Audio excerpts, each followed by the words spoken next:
جنہیں رونا آ رہا ہے وہ ثواب پائیں گے، جنہیں رونا نہ آ رہا ہو وہ آنسو مانگے۔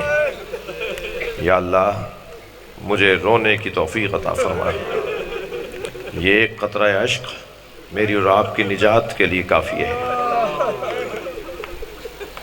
عزادارو، بی بی زینب کے فتح یابی کا دن ہے، جسے چہلم کہا جاتا ہے، جسے باندھ کر لے گئے تھے، وہ قیامت تک یزیدیت کو باندھ کر آ گئی۔ اور اب اگر کوئی ہار اور جیت کا مفہوم سمجھنا چاہے گا تو اسے جناب زینب سے پوچھنا ہوگا کہ جیت و ہار کا مفہوم کیا ہے۔ آپ کی آنکھیں آمادہ ہیں، آپ کی صدائیں بلند ہیں۔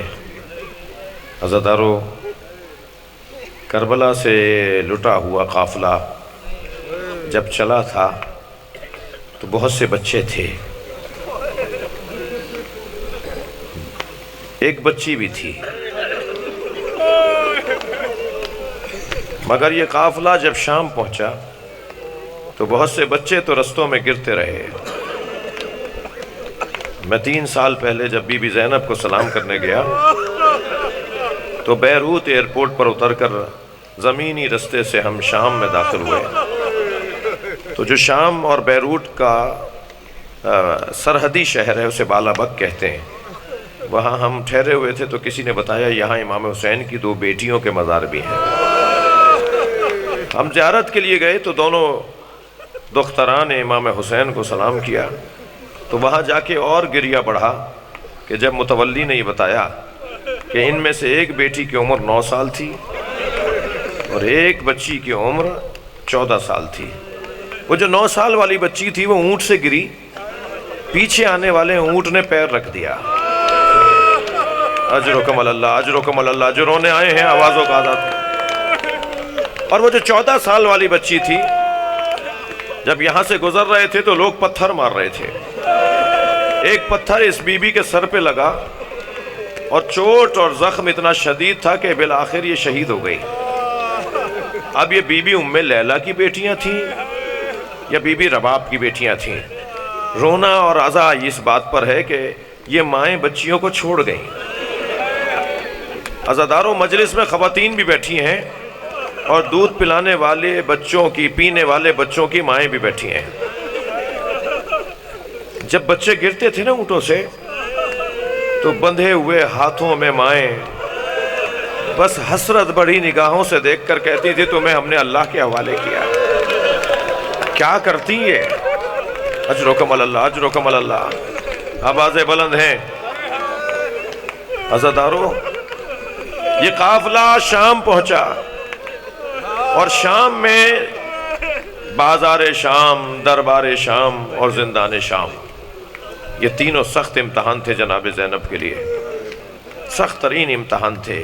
دیکھیے، رونے کے لیے کبھی بعض اوقات ایک جملہ کافی ہوتا ہے، ضروری نہیں ہے کہ میں 20 منٹ کے مصائب پڑھوں تو عزادار کہیں کہ آج مصائب زیادہ سنیں۔ بعض اوقات ایک جملہ رونے کو بہت ہوتا ہے۔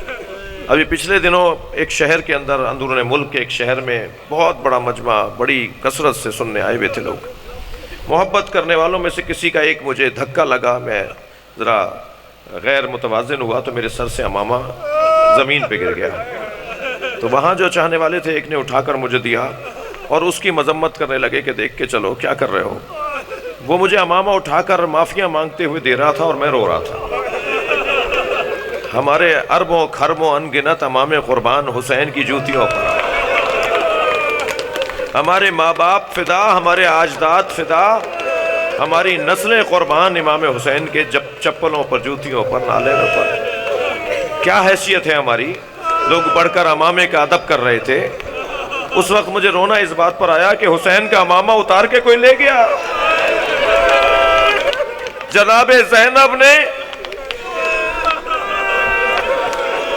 جو جملہ کہہ کے نبی کو پکارا ہے نا، اس میں ایک جملہ یہ ہے، نانا آپ کے حسین کا امامہ اتار کے لے گئے۔ مسلوب الامامۃ والردا، نانا آپ کے حسین کا امامہ بھی لے گئے، ابا بھی لے گئے۔ اجرکم علی اللہ، اجرکم علی اللہ۔ عزیزدارو، وہ جو جملے، ایک جملہ بھی رونے کے لیے کافی ہوتا ہے نا، وہ ایک جملہ بھی جو رونے کے لیے کافی ہوتا ہے۔ ایک جج بیٹھا سن رہا تھا اور قاصد بلا کر گواہوں کو سنوا رہا تھا، مختلف آوازیں دی گئیں اور وہ سنتا رہا۔ اچانک قاصد نے آواز لگائی، زینب حاضر ہو۔ تو وہ بلند آواز سے رویا، کرسی چھوڑ کر چلا گیا۔ جب جا کے پوچھا لوگوں نے کہ حضور کیا ہوا، فرمایا 1400 سال کے بعد مجھ سے یہ جملہ برداشت نہیں ہوا، میں اس پہ رو رہا ہوں کہ امام سجاد نے کیسے برداشت کیا۔ زینب کو دربار میں لایا جائے۔ بڑا سخت مرحلہ تھا جب جناب زینب کو دربار میں لایا۔ بہت مشکل مرحلہ تھا جب زندان میں جناب سکینہ کا جنازہ اٹھایا گیا، بہت مشکل مرحلہ تھا۔ کسی نے پوچھا تھا امام سجاد سے، مولا، کسی نے پوچھا تھا امام سے، پوچھا تھا مولا آپ کی عمر تو اتنی نہیں ہے، یہ آپ پر بڑھاپا کیسا ہے؟ تو امام نے فرمایا بہن کے جنازے نے بوڑھا کر دیا۔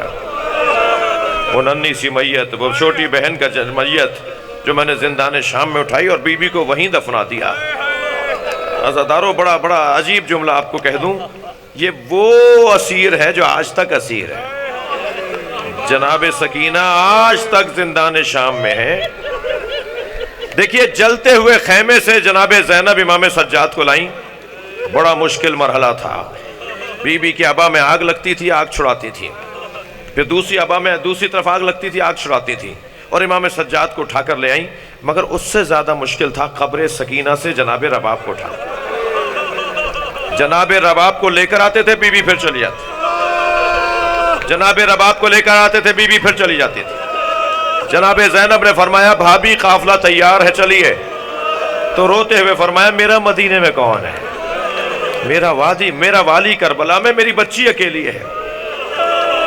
اجرکم علی اللہ۔ جس دن رہائی ہوئی ہے اس دن تبرکات واپس آئے تو ایک گٹھڑی لا کے رکھ دی گئی۔ جناب زینب نے گٹھڑی کھولی تو اس میں چادریں نظر آئیں۔ بی بی نے آواز دے کر کہا بھابی ام فروا آپ کی چادر آ گئی۔ دوسری چادر دیکھ کر کہا بھابی ام لیلا آپ کی چادر آ گئی۔ ایک اور چادر دیکھ کر کہا اے بہن ام کلثوم تمہاری چادر بھی آ گئی۔ سنیں گے نا، آوازیں بلند ہے نا۔ ایک ننھی سی چادر، فرمایا سکینہ اٹھو تمہاری چادر کیا۔ اجرکم علی اللہ۔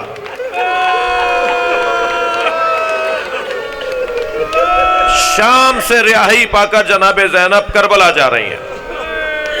جب کربلا قریب آئی نا تو بی بی نے اونٹ کے بیٹھنے کا انتظار نہیں کیا، اونٹ سے نیچے گر گئیں۔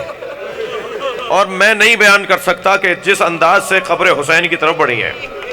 ادھر پہلا زائر قبر امام حسین صحابی رسول جناب جابر ابن عبداللہ الانصاری رضی اللہ تعالیٰ عنہ رضوان اللہ تعالیٰ علیہ، وہ اپنے غلام عطیہ کے ساتھ آئے ہوئے تھے، اور پہلی دفعہ قبر حسین پر اگر کوئی آیا ہے تو وہ جناب جابر آئے ہیں، اور قبر حسین پر بیٹھ کر اپنے غلام سے کہا دور جا کے کھڑے ہو جاؤ، میں اکیلا بیٹھنا چاہتا ہوں۔